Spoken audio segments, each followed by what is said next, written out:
الحمد لله نحمده ونستعينه ونستغفره ونؤمن به ونتوكل عليه ونعوذ بالله من شرور أنفسنا ومن سيئات أعمالنا من يهده الله فلا مضل له ومن يضلله فلا هادي له ونشهد أن لا إله إلا الله وحده لا شريك له ونشهد أن سيدنا ومولانا محمدا عبده ورسوله أما بعد فأعوذ بالله من الشيطان الرجيم بسم الله الرحمن الرحيم إن تجتنبوا كبائر ما تنهون عنه نكفر عنكم سيئاتكم وندخلكم مدخلا كريما وقال الله تعالى في مقام آخر إن الحسنات يذهبن السيئات عن معاذ بن جبل رضي الله تعالى عنه قال قال رسول الله صلى الله عليه وسلم اتق الله حيثما كنت وأتبع السيئة الحسنة تمحها وخالق الناس بخلق حسن رواه الترمذي أو كما قال النبي صلى الله عليه وسلم صدق الله مولانا العظيم وصدق رسوله النبي الأمي الكريم ونحن على ذلك من الشاهدين والشاكرين والحمد لله رب العالمين. کتاب فطرت کے سر ورق پر جو نام احمد رقم نہ ہوتا، یہ نقش ہستی ابھر نہ سکتا، وجود لوح و قلم نہ ہوتا. کتاب فطرت کے سر ورق پر جو نام احمد رقم نہ ہوتا، یہ نقش ہستی ابھر نہ سکتا، وجود لوح و قلم نہ ہوتا. زمین نہ ہوتی، فلک نہ ہوتا، شجر نہ ہوتا، حجر نہ ہوتا، جو وہ امام امم نہ ہوتے، عرب نہ ہوتا، عجم نہ ہوتا. سلام علی خیر الانام وسیدی حبیب الہ العالمین محمدی بشیر نذیر ہاشمی مکرمی عطوف رؤوف مہی سما باحمدی. درود شریف اللہم صلی علی سیدنا محمد. واجب الاحترام علماء کرام، بزرگوں،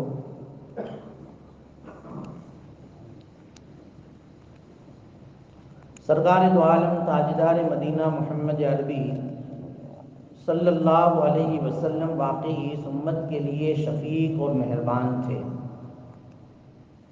وقتاً فوقتاً آپ علیہ السلام نے اپنی امت کی خیرخواہی، ہمدردی، شفقت کا مظاہرہ فرمایا.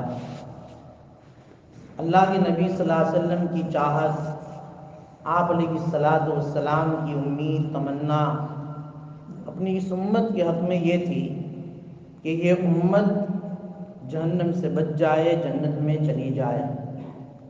اس لیے اللہ کے نبی صلی اللہ علیہ وسلم بار بار کچھ نصائح کے ذریعے امت کو صحیح راستہ دکھاتے تھے اور صحیح رہبری رہنمائی فرماتے تھے۔ اس روایت میں جو ہماری گزشتہ جمعہ سے بات چل رہی تھی، حضرت معاذ بن جبل رضی اللہ تعالیٰ عنہ کو جو 3 نصیحتیں فرمائیں، اس میں پہلی نصیحت کے متعلق تفصیل سے گفتگو ہوئی کہ اللہ کے نبی صلی اللہ علیہ وسلم نے امت کے ہر فرد کو، معاذ بن جبل کو کہہ کر اس بات کی وصیت کی، نصیحت کی کہ اللہ کا خوف، اللہ کا ڈر اپنے اندر پیدا کر لو، تم جہاں کہیں بھی رہو۔ صرف یہ نہیں کہ مجلس میں یا مسجد میں یا کسی اللہ والوں کی صحبت میں وہاں متقی بن جاؤ اور پھر اس کے علاوہ جہاں جو چاہے وہ کرو، نہیں، جہاں بھی جاؤ، جہاں کہیں بھی رہو، دکان میں رہو، مکان میں رہو، دوستوں کی محفل میں رہو یا جو ہے خلوت میں رہو، اللہ کا خوف اپنے دل میں پیدا کر لو۔ اور اللہ کا خوف، تقویٰ کیسے آئے گا، اس کے 3 طریقے میں نے بتائے تھے۔ ایک تو اللہ والوں کی صحبت، نمبر 2 پر مراقبہ، اور نمبر 3 پر ہمیشہ ذکر اور جو ہے گناہوں سے بچنا۔ یہ 3 چیزیں آدمی اختیار کرے گا تو متقی بن جائے گا، اس کی بھی تفصیل میں نے بتائی تھی۔ بہرحال آج ہماری اس مجلس میں جو گفتگو کرنی ہے وہ دوسری نصیحت پر کرنی ہے۔ اللہ کے نبی صلی اللہ علیہ وسلم نے فرمایا کہ وَأَتْبِعِ السَّيِّئَةَ الْحَسَنَةَ تَمْحُهَا، جب بھی کوئی گناہ ہو جائے تو گناہ کے بعد فوراً نیکی کر لو۔ کیا فائدہ ہوگا کہ یہ نیکی اس گناہ کے اثر کو، اس کی نحوست کو زائل کر دے گا، مٹا دے گا۔ نیکی کے اندر اللہ نے وہ پاور رکھا ہے، وہ طاقت رکھی ہے کہ وہ نیکی گناہ کے بعد آنے والی نحوست کو، گناہ کے بعد آنے والی اس جو ہے وبا بلا کو مٹا دیتی ہے۔ یہ بہت بڑا پاور ہے، بہت بڑی طاقت ہے نیکی کے اندر۔ اللہ مجھے آپ کو سمجھا دے۔ اس لیے مفسرین نے، میں نے ایک بات بتائی تھی، لکھا ہے کہ اس دنیا کے اندر سب جگہ ہریالی تھی، جہاں کہیں بھی انسان ہاتھ رکھتا تھا ہرا بھرا نظر آتا تھا، دریاؤں کا پانی بھی بالکل جو ہے میٹھا تھا، کوئی بھی جانور کسی جانور پر حملہ نہیں کرتا تھا۔ لیکن جب قابیل نے حابیل پر حملہ کیا اور ایک گناہ اس روئے زمین پر سرزد ہوا، اس کی نحوست سے یہ ہریالی خشکی میں تبدیل ہو گئی۔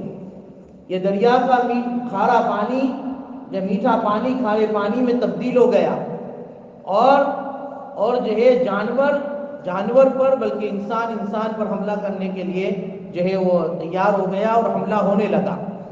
یہ گناہوں کی نحوست ہے، کیونکہ گناہوں کی نحوست انسان کے جسم پر آتی ہے، چہرے پر آتی ہے، انسان کے دل پر آتی ہے۔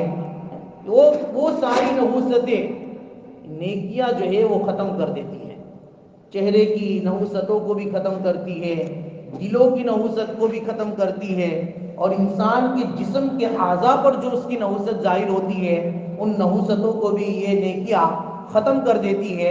اس لیے اللہ کے نبی صلی اللہ علیہ وسلم نے فرمایا کہ دیکھو گناہ ہو جائے تو نیکی کر لو۔ کیوں؟ کیونکہ انسان گناہ اور نیکی یہ دونوں چیزیں اس کے اندر اللہ تعالیٰ نے رکھی ہے، فَأَلْهَمَهَا فُجُورَهَا وَتَقْوَاهَا، یہ نیکی کرنے کی بھی جذبات اس کے اندر ہے اور گناہوں کے جذبات بھی اس کے اندر ہیں۔ اگر گناہ ہو گیا ہے تو فوراً جو ہے توبہ کر لو، نیکی کر لو۔ تو یہ گناہ کے بعد کی جو یہ توبہ ہے، گناہ کے بعد کی جو یہ نیکی ہے، گناہ کے بعد کا یہ سبحان اللہ پڑھنا، استغفار پڑھنا، اللہم اغفر لی پڑھنا، توبہ کرنا، یہ گناہ کے اثر کو ختم کر دے گا۔ گناہ ہو جانے کے بعد اس کے اوپر مصر رہنا، گناہ پر گناہ کرتے رہنا، یہ بہت بری عادت ہے اور یہ عمل ابلیس ہے۔ انسان سے گناہ ہوتے ہیں لیکن انسان گناہوں کے اوپر جو ہے برابر باقی نہیں رہتا، بلکہ وہ فوراً توبہ کر لیتا ہے۔ فوراً اللہ تبارک و تعالیٰ کے سامنے معافی مانگ لیتا ہے تو اس کا اثر یہ ہوتا ہے کہ گناہ کی نحوست ختم ہوتی چلی جاتی ہے۔ یہ ایک مشفقانہ عمل ہے، ایک ہمدردانہ جو ہے وصیت اور نصیحت ہے جو پیارے حبیب علیہ الصلوۃ والسلام نے ہمیں بتائی ہے کہ بھئی گناہ کے بعد نیکی کرو۔ اس لیے صحابہ کرام رضوان اللہ علیہ مجمعین ان سے گناہ کروائے گئے۔ صحابہ بہت ہی منتخب جماعت ہے، مقدس جماعت ہے، اللہ کے نبی کی صحبت یافتہ جماعت ہے، لیکن اللہ تبارک و تعالیٰ نے ان سے گناہ قصداً کروائے اور تاکہ امت کے لیے رہنمائی اور رہبری ملے۔ اور وہ آتے تھے اللہ کے نبی کے پاس، عجیب عجیب گناہوں کو لے کر آتے تھے اور گناہوں کو ڈکلیئر کرتے تھے، ظاہر کرتے تھے، اور یہ ظاہر اللہ کرواتے تھے۔ ورنہ آج کون انسان ہے جو اپنی عزت کو کسی کے سامنے ظاہر کرے، اپنی ذلت کسی کے سامنے پیش کرے، اور وہ بھی تنہائی میں نہیں، مجمع میں؟ یہ تو کسی کی طاقت نہیں ہے۔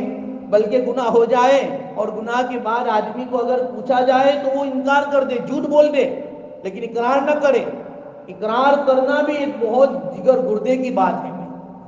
صحابہ کرام تنہائی میں نہیں، صحابہ کے مجمع میں آ کر پوچھ لیتے تھے، اے اللہ کے نبی مجھ سے یہ گناہ ہو گیا، آج میں بازار میں بیٹھا ہوا تھا، اپنے جو ہے دکان پر بیٹھا ہوا تھا، ایک کسٹمر میرے پاس آیا جو عورت تھی، اس کی خوبصورتی نے مجھے جو ہے برانگیختہ کر دیا اور میری نفسانی خواہشات جاگ اٹھی اور میں نے اس کا ہاتھ پکڑ کر بوسہ لے لیا۔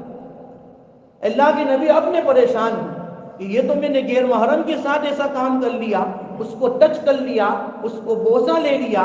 اے اللہ کے نبی اب اس کی اصلاح، اس کی توبہ اور اس کی تلافی کی کیا شکل ہے؟ کہہ رہے ہیں حالانکہ کوئی ایسا گناہ کو ظاہر کرے نہیں، لیکن صحابہ ظاہر کرتے تھے۔ اسی لیے آدمی جب اپنا ایک مصلح مقرر کرتا ہے، میں نے کہا نا کہ متقی آدمی جب ہی بنتا ہے جب اس کو ایک اللہ والوں کی صحبت ملے، اور وہ اللہ والوں کی صحبت میں اپنی ساری کوتاہیاں، اپنے سارے گناہوں کے جو خیالات دل میں آتے ہیں یا اس سے سرزد ہوتے ہیں، وہ اپنے پیر و مرشد کے سامنے، اپنے مصلح کے سامنے اس کو رکھے، اس میں ذرہ برابر بھی عار اور شرم محسوس نہ کرے، تب وہ تمہیں علاج بتائیں گے کہ اب اس گناہ کا کیا علاج ہے۔ اللہ کے نبی کے سامنے جب یہ بات پیش کی، آپ علیہ الصلوۃ والسلام پہلے تو خاموش رہے، دوسری مرتبہ کیونکہ ان کو فکر آخرت تھی، لیکن نفسانی خواہشات بھی ساتھ میں تھی۔ انسان ہے، انسان سے مرکب ہے، فجور تقوی اس کے اندر ہے، کبھی جو ہے وہ گناہ کا داعیہ پیدا ہو جاتا ہے، اپنے آپ پر کنٹرول نہیں کر پاتا، اس سے گناہ ہو جاتے ہیں۔ دیکھو صحابہ سے ہوئے ہیں، لیکن صحابہ نے جب اپنے السلام کے سامنے اس گناہ کو پیش کیا ہے، اللہ کے نبی نے علاج بتایا، اور وہ علاج آپ علیہ السلام نے خداوند قدوس کی وحی کے ذریعے بتایا۔ آپ علیہ السلام خاموش رہے یہاں تک کہ آیت نازل ہو گئی کہ اقیم الصلاۃ طرفی النہار وزلفا من اللیل ان الحسنات یذہبن السیئات۔ نبی جی اپنے شاگردوں کو کہہ دیجئے، اپنے صحابہ کو کہہ دیجئے، نماز پڑھو۔ یہ نماز کہ بھئی نماز تمہارے گناہوں کو مٹا دے گی، جو تم سے گناہ ہوئے ہیں اس گناہ کو یہ نماز مٹائے گی، کیونکہ نیکیوں کے اندر اللہ نے پاور رکھا ہے، وہ پاور جو ہے اس گناہ کی طاقت کو ختم کر دے گی۔ اللہ کے نبی نے فوراً اس صحابی کو کہا اٹھو 2 رکعت نماز پڑھو، اور نماز پڑھ کر اپنے گناہ پر توبہ کر لو، اللہ تبارک و تعالیٰ گناہ کو معاف کر دے گا۔ بالکل سمپل علاج بتا دیا۔ اس لیے آدمی سے گناہ ہوتے ہیں، لیکن اس کے توبہ کی شکل بھی بتائی، ایسے اعمال بتائے کہ جن اعمال کو کرنے سے آدمی کے گناہ مٹتے ہیں، ختم ہوتے ہیں۔ قرآن کریم کی ایک آیت میں نے پیش کی کہ ان تجتنبوا کبائر ما تنہون عنہ، جو کبیرہ گناہ جن سے تم کو منع کیا گیا ہے، روکا گیا ہے کہ یہ گناہ مت کرو، جھوٹ مت بولو، والدین کی نافرمانی مت کرو، رشوت مت کھاؤ، شراب مت پیو، چوری مت کرو، یہ سارے کبیرہ گناہ۔ کبیرہ گناہ کی فہرست بڑی لمبی ہے، یہ تو میں مثال کے طور پر چند کبیرہ گناہ کو میں نے آپ کے سامنے پیش کیا۔ یہ سارے گناہوں کی جو ہے ممانعت احادیث میں بھی ہے، قرآن مقدس میں بھی ہے کہ ان گناہ کو مت کرو، یہ گناہ کبیرہ ہے، بہت بڑے بڑے گناہ ہیں۔ اللہ تعالیٰ فرماتے ہیں کہ اگر وہ کبیرہ گناہ جن گناہوں سے تم کو روکا گیا ہے، اگر ان گناہوں سے تم رک گئے، بچ گئے، تو جو صغیرہ گناہ ہے، جو چھوٹے چھوٹے گناہ ہیں، نکفر عنکم سیئاتکم، وہ تمہارے جو ہے بعض اعمال کے کرنے کی وجہ سے ہم ویسے ہی اس گناہ کو تو مٹا دیں گے، اس گناہ کو تو ہم تمہارے اعمال صالحہ کے ذریعے مٹا دیں گے، ختم کر دیں گے، اور پھر وَنُدْخِلْكُمْ مُدْخَلًا کریما، اور پھر ہم تم کو جنت میں داخل کر دیں گے، جو بہت ہی اعزاز کی جگہ ہے، عزت کی جگہ ہے، جہاں بہت احترام ہوگا تمہارا۔ تو یہ ساری چیزیں اللہ کے نبی صلی اللہ علیہ وسلم نے اور اللہ تبارک و تعالیٰ نے قرآن کریم میں بتا دی کہ کبیرہ گناہوں سے بچو، کبیرہ گناہوں سے بچنا چاہیے، اور اگر ہو گئے کبیرہ گناہ تو جیسا گناہ ہوا ہے اس کے مطابق کیا کرو، توبہ کر لو۔ اگر وہ گناہ کا تعلق حقوق العباد سے ہے تو بندوں سے معافی مانگ لو، وہ تعلق گناہ کا اللہ تبارک و تعالیٰ سے ہے، توبہ کر لو۔ تو پھر جو صغیرہ گناہ ہے جو آدمی کے قدم قدم پر ہوتے رہتے ہیں، اللہ تعالیٰ کہتے ہیں وہ تو آٹومیٹکلی ہم تمہارے نیک اعمال کی وجہ سے مٹا دیں گے، ختم کر دیں گے۔ جب کبیرہ گناہوں سے توبہ کر لو گے اور نیکیوں کی وجہ سے گناہ صغیرہ تمہارے معاف کر دیں گے، تو پھر کیا ہوگا کہ وَنُدْخِلْكُمْ مُدْخَلًا کریما، ہم تم کو جنت میں داخل کر دیں گے۔ کتنا آسان بتایا۔ یہ اس امت کی خصوصیت ہے بزرگوں کہ اللہ تبارک و تعالیٰ نے ایک نیک عمل پر 10 گنا ثواب لکھا ہے۔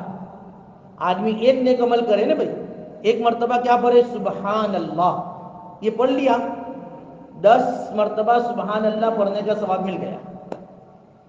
ایک مرتبہ استغفر اللہ پڑھ لیا، 10 مرتبہ پڑھنے کا ثواب مل گیا۔ اس لیے مفسرین نے لکھا ہے کہ اس امت کی اس خصوصیت کی وجہ سے اللہ تبارک و تعالیٰ نے ان کے اعمال میں بہت اضافہ کیا ہے۔ پچھلی امتوں کے لیے یہ فیسلٹی نہیں تھی، یہ اسپیشل نہیں تھا۔ دیکھو نا فرائیڈے کا اسپیشل آتا ہے نا بھائی، یہاں تو پوری لائف اسپیشل ہے، اس کے اوپر کوئی توجہ نہیں، اور یہ فرائیڈے کا اسپیشل آیا تو اس کے اوپر ساری توجہات مرکوز ہو جاتی ہیں، اور آدمی اپنا کھانا پینا چھوڑ کر لائن میں کھڑا ہو جاتا ہے۔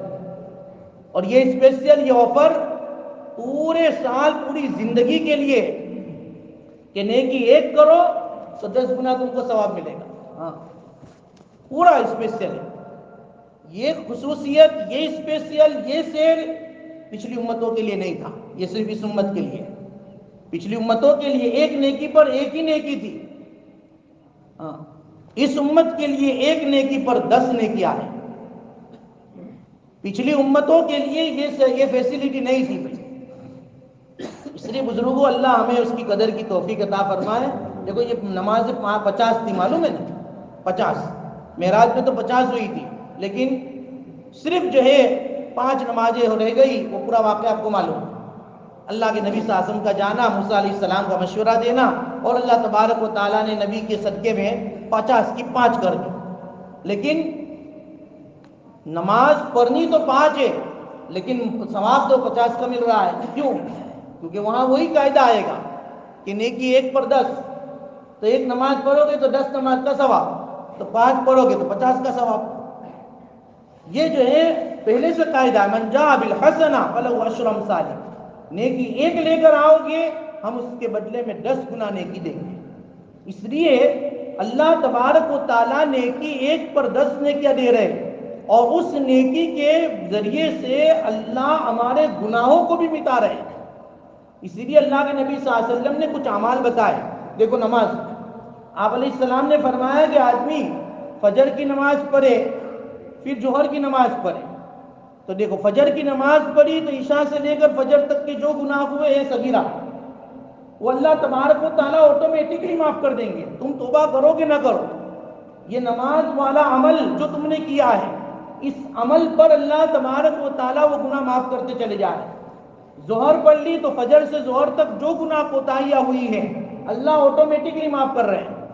عصر پڑھو گے تو ظہر سے عصر، مغرب پڑھو گے تو عصر سے مغرب، عشاء پڑھو گے تو مغرب سے عشاء، گناہ معاف ہوتے جا رہے ہیں۔ مثال دی اللہ کے نبی نے 5 مرتبہ غسل کی، نہر کی، ہمارے سامنے ہم فضائل میں سنتے ہیں۔ اللہ کے نبی صلی اللہ علیہ وسلم نے فرمایا جس کے گھر کے سامنے جو ہے نہر ہو اور 5 مرتبہ وہ غسل کرے، کیا اس کے جسم پر کوئی گناہ باقی رہ سکتا ہے؟ صحابہ نے کہا نہیں۔ اللہ کے نبی صلی اللہ علیہ وسلم نے فرمایا کہ بھئی جس طرح 5 مرتبہ غسل کرنے سے اس کے جسم پر گناہ باقی نہیں رہتے، اسی طرح بندہ مومن 5 مرتبہ نماز پڑھتا ہے، اللہ تعالیٰ اس کے اعمال نامے میں گناہ بھی باقی نہیں رکھتے، اس کے گناہ بھی مٹ جاتے ہیں۔ یہ ہے وَأَتْبِعِ السَّيِّئَةَ الْحَسَنَةَ تَمْحُهَا۔ بھئی گناہ ہوتے رہتے، ہم کو معلوم نہیں کیا کیا گناہ ہو جاتے ہیں، لیکن ہم نمازوں کا اہتمام کریں گے کہ انشاءاللہ تعالی یہ نماز ہمارے گناہوں کو مٹائے گی اور یہ نماز ہمارے اعمال نامے میں نیکیوں کا اضافہ کرے گی۔ حدیث میں آتا ہے کہ جو آدمی وضو کرتا ہے، غسل کرتا ہے اور سنت کے مطابق کرتا ہے، دیکھو آج ہم کو یہ معلوم ہونا چاہیے کہ وضو کی سنتیں کیا ہیں، غسل کی سنتیں کیا ہیں، وضو کے فرائض کیا ہیں، غسل کے فرائض کیا ہیں۔ ان تمام فرائض سنتوں کے اہتمام کے ساتھ ہم نے غسل کیا، وضو کیا، تو آپ علیہ الصلوۃ والسلام نے فرمایا کہ وضو اور غسل کرنے کی وجہ سے اس کے گناہ جو اس کے جسم سے اور اس کے ان اعضاء سے جن اعضاء کو اس نے دھویا ہے، اس دھونے کی وجہ سے، غسل کی وجہ سے اللہ معاف کر دیتا ہے۔ وضو کی وجہ سے گناہ معاف ہو رہے ہیں۔ اور اللہ دیکھو اللہ کے جو نیک بندے ہوتے تھے وہ تو اللہ تعالیٰ ان کو اپنی آنکھوں سے دکھاتے تھے۔ حضرت امام ابو حنیفہ رحمۃ اللہ علیہ جو ہمارے امام ہیں، اللہ تبارک و تعالیٰ نے ان کو بصارت عطا فرمائی تھی کہ جب آدمی کوئی وضو کرتا تھا اور اس کو وہ دیکھتے تھے تو ان کو نظر آتا تھا کہ اس کے اعضائے وضو سے کون سے گناہ جو ہے وہ جھڑ رہے ہیں، دھل رہے ہیں، وہ بھی ان کو دکھائی دیتا تھا۔ کوئی بد نظری کر کے آیا اور وہ اس نے جو ہے ہاتھ اور منہ دھویا تو منہ دھونے پر جو قطرات اس کے نکل رہے ہیں، امام حنیفہ رحمۃ اللہ علیہ اپنی آنکھ سے دیکھ لیتے تھے کہ یہ گناہ اس کے جو ہے دھل رہے ہیں۔ تو وضو کے اندر یہ طاقت ہے، دیکھو اسی لیے تو اللہ کے نبی نے فرمایا کہ بھئی اگر تم کو رزق میں برکت چاہتے ہو، رزق میں برکت چاہتے ہو، رزق میں کثرت چاہتے ہو تو کیا کرو کہ تم علی الطہارہ، ہمیشہ باوضو رہو، ہمیشہ باوضو رہو۔ تمہارا باوضو رہنا تمہارے رزق کو کھینچے گا، رزق میں برکتیں پیدا کرے گا، رزق میں کثرت پیدا کرے گا۔ اس لیے باوضو رہنے کی عادت ڈالیں۔ تو کیونکہ وضو بھی ایک بہت بڑا عمل ہے جس سے گناہ معاف ہوتے ہیں۔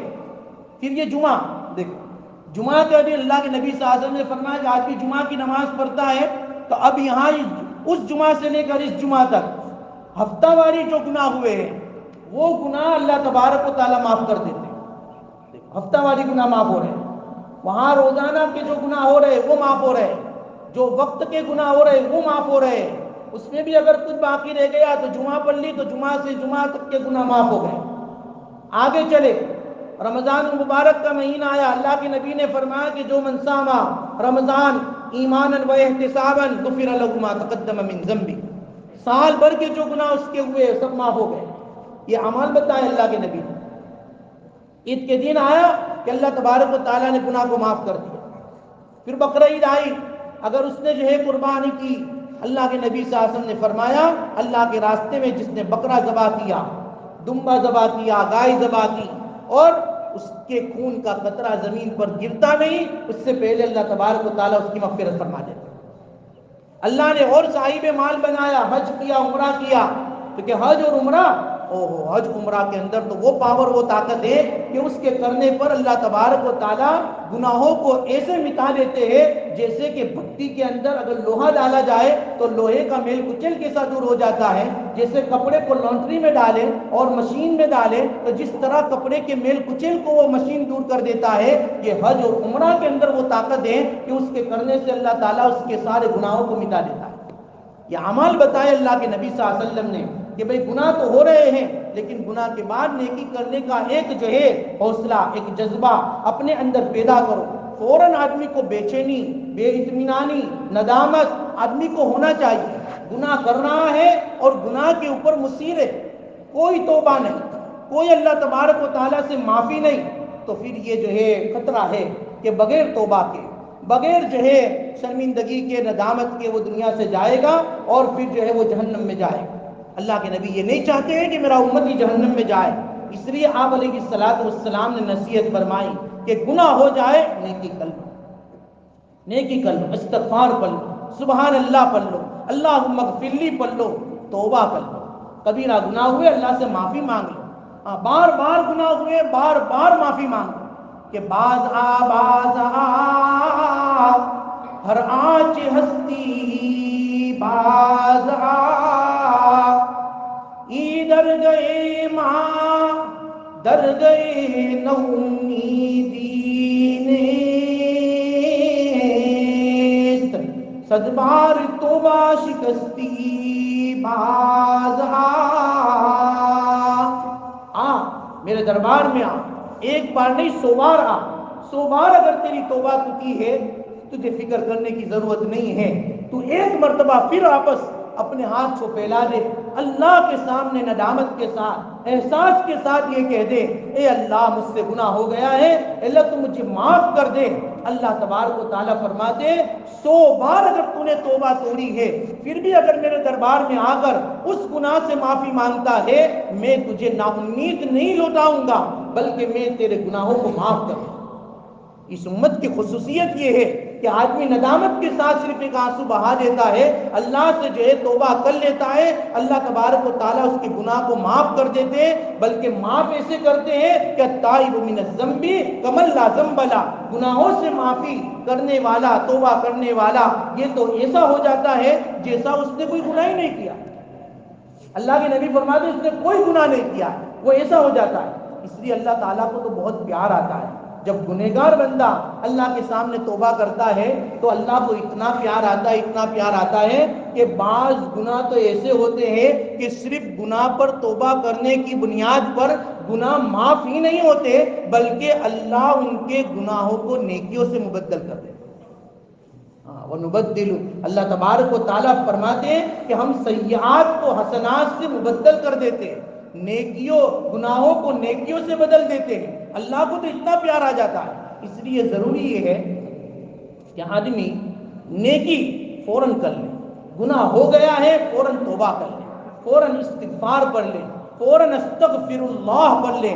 دیکھو انشاءاللہ یہ اتنا پاورفل عمل ہے اور اتنا پاورفل جو ہے کام ہے کہ جس کی وجہ سے گناہ پر فوراً ندامت بھی ہوگی، احساس بھی ہوگا اور آدمی جو ہے فوراً کیئرفل ہو جائے گا، اور دھیرے دھیرے اللہ تبارک و تعالیٰ اس کو اپنا قرب عطا فرما دیں گے، اپنی رضا عطا فرما دیں گے۔ تو ایک تو ہے تقوی اختیار کرنا، اور ایک ہے کہ گناہ ہو گیا ہے نو پرابلم، گناہ ہوا ہے اس پر ندامت ہو، احساس ہو، نیکی کر لو، توبہ کر لو، اللہ سے صلح کر لو، اللہ تبارک و تعالیٰ تمہارے گناہوں کو معاف ہی نہیں کریں گے بلکہ تمہارے گناہوں کو نیکیوں سے مبدل کر دیں گے۔ اللہ تعالیٰ ہمیں اس پر عمل کی توفیق عطا فرمائے۔ اور تیسری نصیحت اللہ کے نبی نے فرمایا وَخَالِقِ النَّاسَ بِخُلُقٍ حَسَنٍ، لوگوں کے ساتھ اچھے اخلاق سے پیش آؤ۔ اب اخلاق کسے کہتے ہیں اور اخلاق کس طریقے پر اللہ کے نبی نے امت کو سکھائے ہیں، بتائے ہیں، انشاءاللہ تعالیٰ ان جمعہ کو اس کو بیان کریں گے۔ اللہ تعالیٰ ہمیں ان تینوں نصیحتوں پر عمل کرنے کی جو ہے وہ توفیق عطا فرمائے۔ آج کے دن جو ہے جمعہ کا دن ہمارے مدرسے کا آخری دن ہے، اس لیے تمام ماں باپ سے یہ درخواست ہے کہ اپنے اپنے بچوں کو جو ہے اپنے مدرسے میں لے کر آئے، اور کیونکہ ان کو رپورٹ دیا جائے گا اور انعام دیا جائے گا، اس لیے تمام والدین اپنے بچوں کو لے کر آئے اور انعام لے کر بچوں کو گھر لے جائے، تاکہ جو ہے وہاں کچھ انتشار نہ ہو، بچے جو ہے انعام کو اٹھا نہ سکے، کبھی اس طرح گر جائے۔ اس لیے والدین سے درخواست ہے جو چھوٹے چھوٹے بچے ہیں ان کے لیے خاص طور پر، جو بڑے ہیں جو انعام کو لے جا سکتے ہیں، آ سکتے ہیں، ان کے لیے کوئی حرج نہیں، لیکن جو چھوٹے بچے ہیں ان کے لیے خاص طور پر یہ گزارش ہے کہ وہ اپنے والدین کے ساتھ آئے، والدین ان کو اپنے ساتھ لے کر آئے اور رپورٹ اور انعام لے کر جائے، کیونکہ پورے نرسری 1 سے لے کر بک 7 تک کے تمام بچوں کو انشاءاللہ تعالی ابھی 2:30 بجے انعام دیا جائے گا، رپورٹ دیا جائے گا، تو تمام حضرات جو ہے اپنے اپنے بچوں کو لے کر مدرسے میں آئے۔ اور انشاءاللہ تعالی آج سے جو ہمارے وہ جو 2 دن 3 دن جلسہ ہے، انشاءاللہ تعالی آج کا یہ دن پہلے دن حفظ کلاس کا جلسہ ہے، تمام حضرات سے درخواست ہے مؤدبانہ اپنے اپنے اوقات کو فارغ کر کے ایسی مبارک مجلسوں میں شرکت کرے۔ انشاءاللہ تعالی ہمارے مدرسے کے جو ہے حفظ کلاس جو چل رہا ہے ان کے 7 بچے الحمدللہ حافظ قرآن بن رہے ہیں اور حفظ قرآن کی دولت سے مالا مال ہو رہے ہیں. تو ان کا اختتام ہوگا، آخری سبق وہ آپ کے سامنے سنائیں گے، اور اس کے بعد انشاءاللہ تعالی حضرت مولانا اقبال صاحب خانپوری دامت برکاتہم استاد حدیث دارالعلوم زکریا مدرسے معین الاسلام بنات کے اندر جو پڑھاتے ہیں اور یہاں پر وہ تشریف لاتے رہتے ہیں، تو وہ بھی انشاءاللہ تعالی وہ تشریف لائیں گے. ان کی جو ہے کچھ بیان ہوگا، نصیحت ہوگی، اور اس کے بعد جو ہے یہ دعا ہوگی، اور ختم قرآن پر دعا قبول ہوتی ہے. یہ نبی کریم صلی اللہ علیہ وسلم کا ارشاد ہے. اس لیے تمام حضرات سے درخواست ہے کہ اس مبارک مجلس میں خود بھی شرکت کریں، اپنے دوست و احباب کو بھی اس میں شرکت کی جو ہے دعوت دیں. انشاءاللہ تعالی بہت فائدہ ہوگا. اور اسی طریقے پر آئندہ کل انشاءاللہ ہمارے مدرسہ اسلامیہ کا بھی مکتب کا سالانہ جلسہ ہے، جس میں چھوٹے چھوٹے بچے پروگرام پیش کریں گے، اور اس کے بعد پھر حضرت کا بیان اور دعا ہوگی، اور جو ہے انعامات بھی تقسیم ہوں گے. تو اس لیے اس مجلس میں بھی خاص طور پر جو ہے وہ شرکت کریں، دوست و احباب کو بھی شرکت کی جو ہے وہ دعوت دیں. اور انشاءاللہ تعالی سنڈے یعنی اتوار کے روز صبح 8 بجے انشاءاللہ تعالی ہمارے مدرسے روضۃ البنات میں کا بھی جو ہے وہ سالانہ جلسہ ہوگا. تو ہماری ماں بہنوں سے خاص طور پر گزارش ہے، اور جو ہے اپنی ماں بہنوں کو بھی مدرسے میں یعنی یہاں حفظ کلاس میں انشاءاللہ تعالی جلسہ ہوگا، وہاں پر جو ہے پہنچانے کی فکر کریں. اور آپ حضرات بھی جو ہے تشریف لائے، انشاءاللہ جلسے میں شرکت کریں. اس کے بعد 11 بجے انشاءاللہ تعالی اگر 8 بجے سے تشریف نہیں لا سکتے، 8 بجے سے لائے تو پروگرام بھی سنیں گے. اگر نہیں آ سکتے تو کم از کم 11 بجے تو تمام حضرات تشریف لے آئے. انشاءاللہ تعالی ختم بخاری ہوگی. بخاری شریف جو اصح الکتب بعد کتاب اللہ ہے، بہت بڑا مقام مرتبہ ہے. اللہ تبارک و تعالی اس کی بھی ہمیں قدر کی توفیق عطا فرمائے. یہ بھی ہماری بستی والوں کے لیے بہت بڑی جو ہے سعادت ہے کہ الحمدللہ بچیاں قال اللہ قال الرسول کی روزانہ جو ہے یہ صدائے لگاتی تھی. آج الحمدللہ انہوں نے اس کتاب کو بھی ختم کیا ہے، تو اس کی بھی آخری جو ہے مجلس ہوگی، آخری درس ہوگا، اور اس کے بعد بھی دعا ہوگی. اور کتاب بخاری کے ختم پر بھی دعائیں قبول ہوتی ہے. ایسے مجربات ہیں، اور جو ہے ہمارے بزرگان دین کا یہ فرمان ہے، اور اس کا بہت اہتمام کیا جاتا ہے. سال سے ایک رسم ہے جو چل رہی ہے، اور واقعی اس کے اندر دعائیں قبول ہوتی ہے. اس کے تجربات بھی ہیں. اس لیے اس مجلس میں بھی سنڈے کے دن، اتوار کے دن 11 بجے بھی شرکت کریں. اس کے بعد بھی انشاءاللہ دعا ہوگی، اور اس کے بعد تمام حضرات کے لیے کھانے کا بھی انتظام ہے. تو پھر کھانا کھا کر جو ہے یہ تشریف لے جائے. اللہ تعالیٰ ان تینوں مجالس میں ہمیں شرکت کی توفیق عطا فرمائے.